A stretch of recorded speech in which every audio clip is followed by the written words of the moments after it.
Good morning, everybody. This is the first time we've done a podcast in this setup. I'm so excited to bring this to you, and this is going to be fun. This podcast is sponsored by caffeine. Caffeine, the thing that wakes you up in the morning. Some of us need it, some of us don't. But I love me some good caffeine. So we're going to talk about some really cool stuff. I'm digging the new setup. I'm digging the new digs. You know, with the giant light bulb. It's just fun to see that it's inspiring to have new ideas. And it just really gets your mind right, for me anyway. So I'm digging this. I hope you enjoy that. I always like to incorporate my bookshelves because books have changed my life dramatically. I'm going to reference a couple of books that have really impacted me in a major way. So I'm going to share that with you here in just a second. We've got, when I think about how you can improve your life, how you can change your life for the better, I think about it from a different perspective than I think a lot of people do. Because I'm a weird dude. There's nothing wrong with being weird. Hashtag be weird. But also, there are some things that aren't really talked about a whole lot that helps me change and grow from where I was to where I am now. And I think they should be talked about more. That's why I talk a lot about the psychology of success, the psychology of money, personal finance is more personal than finance. You know, all of these things that are inside of us that we don't talk about. If we're talking about money, a lot of people constantly go to the percentages. How can I get a higher rate of return? Or they go to the tax savings, which those are all very normal, very good things. But it's the psychology, it's the mindset stuff that precedes that. And today on this podcast, we're going to talk about that a little bit more detailed. But I want you to think about this. Have you ever had a cringeworthy moment? Like when you look back in life, are there any moments that you go, ooh, you're like, oh man, I really wish I didn't do that. Anybody? I mean, I know I need to find the picture, and I'll get it up like on wherever. I'll post it or something. But I need to find a picture. The cringeworthy moment. I'm going to be very transparent with you, like I always am. I remember in middle school, it was a really cool thing. I think Eminem, the rapper, was very popular. Everybody was dyeing their hair. So guess what your boy did? It was so dumb. I need to find the image. Hopefully we burned all copies of this, but this is like super cringeworthy. So I have naturally brown hair, but I was like, you know what? I'm going to do blonde tips. What? Yes, true story. True story. In middle school, I did blonde tips. That is a cringeworthy moment. Like I dyed my hair with these blonde tips. Like, you know what? I don't even know that I should be admitting that publicly, but I did. So anyway, that's a cringeworthy moment. I don't know if you've had any of those or if I'm the only one on the planet that looks back in time on their life and they go, oh my gosh, why did I do that? Well, I submit to you that if you want to be successful, if you want to go to where you want to be financially, relationships, health-wise, all of that stuff, you want to seek out the cringe. What? What are you talking about? Should I dye my hair? Yes, you should. No, I'm just kidding. You shouldn't dye your hair. Think about the cringeworthy moments. And I'm going to tell you a quick story about some of my cringeworthy moments. I've had quite a few of those. The cringe, that moment in time when you cringe, that is the moment that you recognize your growth. I believe, and I submit to you right now on this podcast, that you need to seek out the cringe. What? Yes, you need to seek out the cringe, because think about it. Every time that you cringe in life, ooh, you look back and you go, man, if you cringe, that means you've grown. You with me on this? So if I look back in my life, in my past, and I cringe at where I was prior, that means I've grown to a point. I've ascended to a higher level where I can look down on my prior self and go, ooh, man, I'm glad I'm not that version of myself anymore. Does it make sense? So if that's true, then you want to seek out the cringe. I'll tell you a quick story. So, one of my best friends growing up, his name's Chris Fowler, one of my best friends of all time. We were driving, I can see it just like in my mind, I can see it right crystal clear. I had a 1982 Ford F-150, couches in the back, because it was just a single cab. I had some couches in the back, umbrella, I had a hitch for a basketball goal, all the stuff, right? You gotta have a good time wherever you go. We were by our high school, we were turning, like, go get lunch or go visit somebody or something. And he said to me, he's like, man, can you just, like, look back on the year that we've had? And, like, we had this conversation. I remember he was sitting next to me, I was driving, and he goes, man, just looking back over the last year of how much we've grown, it's kind of embarrassing how dumb we were a year ago. which is a true story. Looking back, I think we were like 17 or 18, and we're looking back to like 16 or 17, and we're going, wow, we really grown. We have grown a lot. How dumb we were just a year ago to think these things. And we in that moment, we could list the things that we looked back on, and we go, oh my gosh, we are so dumb. Oh, why did I make that decision? Why did I date that person? Why did I do this thing? Those moments are the moments of awareness, which I'm going to get into a little bit later, but the moments of awareness are when you recognize two things. Either one, you have changed. That's the cringe. Ooh, that's the ugh. That's the cringe. Or number two, you recognize you need to change. You with me?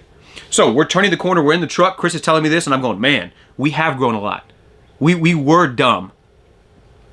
But if that's true, then in the present moment, we're also dumb, right? Like if we fast forward the timeline fast enough, if we go forward 2, 3, 4 years, and we go, we're going to look back again, hopefully we have some growth. We're going to look back again and go, man, I was dumb.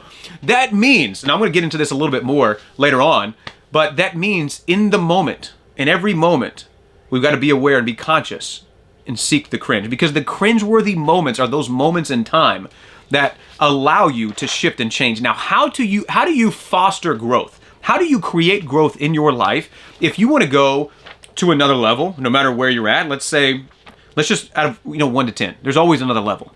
But let's say financially you're a level 6 person. You want to go to level 7. How do you seek out and go to the next level? Whatever that means to you. That can mean a variety of different things. There's many different goals. So I'm going to read you some quotes. I'm not really big on reading. I mean, reading to you when we're talking, but I am a big reader. But these are some of my favorite quotes from one of my early mentors, Charlie Munger. So I'm going to read this to you, and I don't want to paraphrase it because it's so powerful. He says, we are all learning, modifying, or destroying ideas all the time. Rapid destruction of your ideas when the time is right is one of the most valuable qualities you can acquire. You must force yourself to consider arguments on the other side. I believe that you can foster growth in yourself faster if you adopt this philosophy that Charlie Munger's talking about. Think about this, what he said, rapid destruction of your ideas in the cringeworthy moment. In me looking back in middle school going, why did I dye the tips of my hair blonde? Ooh, right? Oh, if only I would have thought that through. If only I would have done what rapid destruction of your ideas when the time is right is one of the most valuable qualities that you can acquire. It's not one of the least valuable qualities. It's one of the most valuable qualities according to one of the richest men alive right now. Charlie Munger is the co-founder of Berkshire Hathaway. His co-partner, his co-founder, is a guy named Warren Buffett. Charlie's just not talked about as often. You must force yourself to consider arguments for the other side. Now this is a skill set that will serve you more than just in financials, just in growing your money, getting financial freedom, 10 years less, the whole thing. Considering the other side's argument before you form your opinion. You're going to naturally lean one way, just out of the gate. You're going to hear a subject, you're going to naturally lean the one way.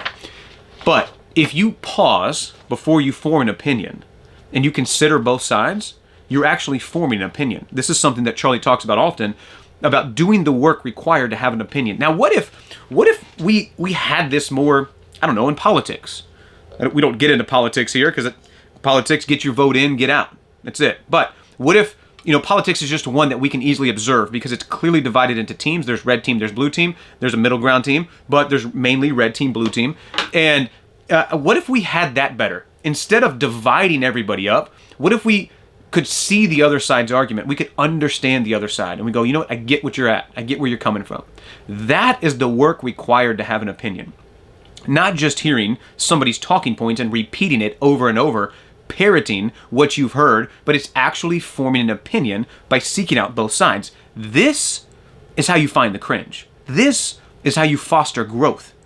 Does this make sense? Like this, when I figured this out, when I learned this, and it took me a lot of struggle, a lot of trial. When I finally figured that out, that, oh my gosh, if I look around at all the different things and I see all the different perspectives, I can actually form a real opinion. That is an informed, that is an educated opinion, because you actually took in information from other pieces that don't just serve your confirmation bias, that don't just serve what you already believe. You with me? I'm taking in all of this information from a variety of different sources, putting it together, meditating on that, thinking about, tossing it around upside down all the way and going, okay, here's what I believe. Here's what I think. Because I know over time, my thinking, my beliefs may shift, may change. So you want to foster that by looking at other perspectives, by looking for other opinions, and not being married to an idea.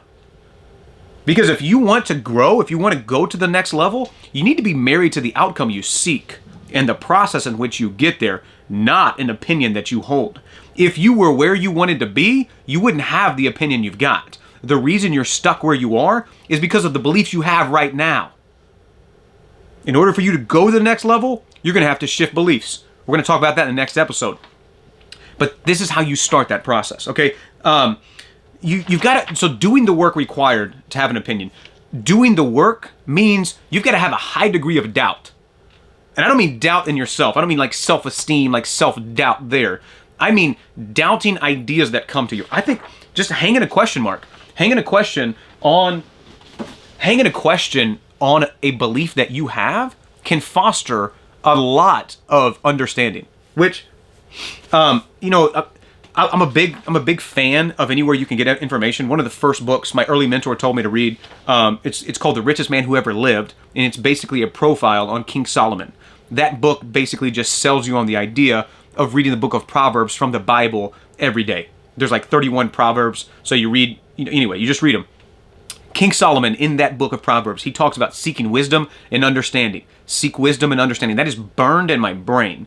If you seek understanding, that's the work required to have an opinion. That's the work that's going to force you to have that growth moments inside of your own mind, which is where progress happens. I don't know if I play golf. I go out there, I swing a club and hit a ball. I don't know if you would consider that playing golf.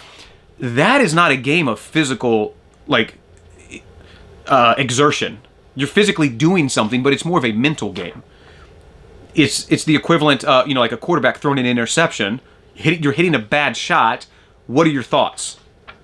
Success is an internal game. That's why we talk about this often. So the whole point of all of this is to challenge your own beliefs. Because for you to go to think about this. If you want, let's say, one of the things I tell you the story all the time is about one of my early mentors, the first mentor I ever had when I was 17 years old. At the time I met him, he was, I think from all sources of income, from all of his businesses, from his restaurants to his oil wells to, all the variety of businesses that he had, his passive income from all of those sources was $750,000 a year. He grew to over $1 million a year in the time that I was with him, but $750,000 a year. And we had a really interesting conversation about that. But I always talk about this: the chicken or the egg. Which comes first? Does the chicken come before the egg, or the egg come before the chicken? Does this $750,000 in passive income from all sources, does that come first, or does he believe a certain thing, and you have to have the belief to get the money? Which comes first? The money or the change in beliefs? I submit to you that the change in beliefs precedes the money. So if you want the money, and this works with relationships, this works with health and fitness, this works with everything. If you want the body of the person at the gym that's crushing the weights, you've got to change some beliefs. That person doesn't believe that donuts taste good. That person doesn't walk inside of a bakery or whatever, right? That belief precedes the muscle development. You with me? The belief of wealthy people precedes the wealth.